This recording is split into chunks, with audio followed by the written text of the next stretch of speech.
Hi! Are you Superwoman or are you a Superwoman? I just found this in my dress-ups of my kids' little container there, and we do lots of dress-up parties at our place. And for so many years I wore a Superwoman cape, and what that looked like was this. I look back to 2002. That was when I was Chief Superwoman and had the biggest medal on my chest. I was a busy mother. I had 5 children. I was on number 6. I'm surprised little bundle of joy came along in my life. 2002. I was full-time studying just because I didn't feel busy enough as a mother, and of course I was a wife as well, and a lover, and I supported my husband in his business as well. So I was really running myself ragged as Superwoman. I got a lot of payoffs for being Superwoman. I got a fair few, pats on the back saying, "Oh, you're amazing," and all the rest. There's lots of payoffs for being busy and seemingly ticking off the list and stuff. But where I suffered there is I got a lot of health complaints, and I was just simply exhausted. I was at burnout stage and quite adrenally fatigued, and not in a good way. So I've tossed my Superwoman cape, and I want to do that now while I can, and chosen to be different and to be instead a Superwoman. Superwoman with the cape on is all about proving herself. She's got a lot of tick-off lists. She gets her identity from, "Oh yes, you did that," and "Wow, how amazing was that?" or "Look at your house, it's so beautifully clean." All that proving stuff, whereas a Superwoman is one that more approves of herself. She doesn't have to have the cleanest house to feel that she's okay. She doesn't have to have everything done perfectly to feel okay. She approves of herself and is gentle and compassionate on herself, and realistic on herself, more so than Superwoman. Superwoman with the cape on, she's all about action, whereas a Superwoman is more, I believe, about taking the opportunity to rest more and to repair and to recoup and to recover, and actually just to chill sometimes. How many of you don't chill in life, yet that's exactly what you're wanting?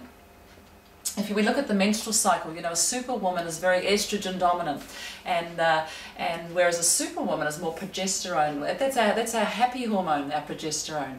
It's actually an antidepressant, believe it or not. I just heard about that, but that I find interesting in our menstrual cycle, that our estrogens, first part of our cycle, is very much about our outward focus, our people focus, our creating a project focus, versus our second part of our cycle, where we get more reflective and repairing of our bodies and stiller, and our bodies just wanting to chill more. And that's really important to balance that out. So many of you out there are just going on charge. It's no wonder there's a lot of PMT symptoms out there. It's no wonder that there's PCOS. With quite sort of masculine based features, and some of you will be experiencing that.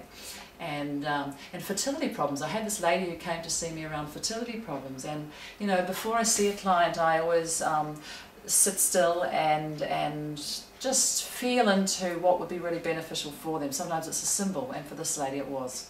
And I got drawn to go to my son's Lego set, and out of that I pulled this circular little piece.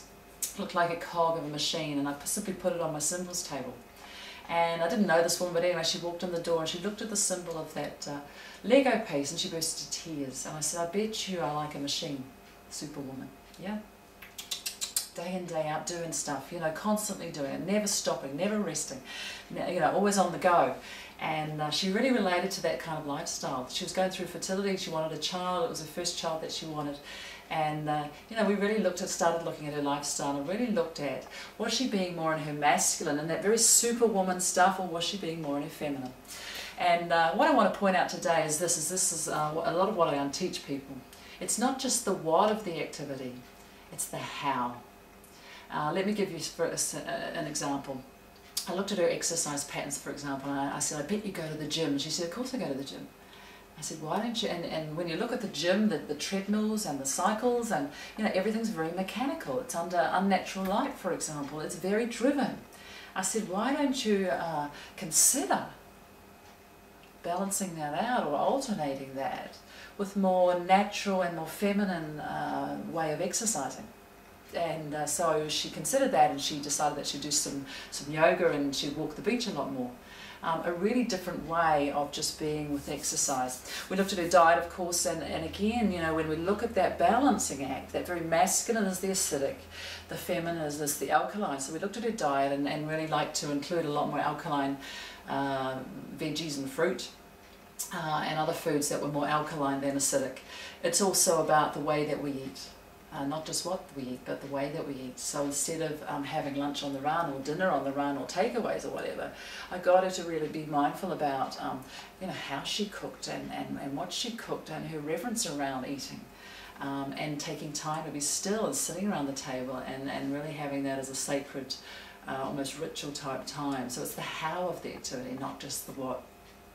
Of course, we looked at her life balance, and I said, I bet you're doing a few jobs, and she said, yeah, of course I am, trying to pay the bills. And so she had about 3 or 4 jobs at the time, and was, you know, juggling that as Superwoman does, and you know, really suffering in terms of her energy. And you know, how can we maintain a pregnancy when we don't have that energy, that life force that can sustain having a baby? So we looked at the juggling of that and what she was prepared to delete.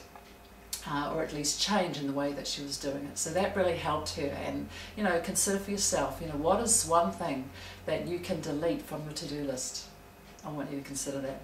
You know, it even comes down to things like music. You know, I looked at you know, what she enjoyed doing. She loved music, and I said, what are you listening to? And you know, again, there's not just the what, but the how, or the style of music that we enjoy. And you know, there's at this end the very hard stuff, the hardcore stuff, and at this end the more relaxing, more easy listening type of music. So I invited her and encouraged her just to really be mindful of her activities and her leisure pursuits, not just what they are, but how she was being in those and how she was doing those and her choice around those.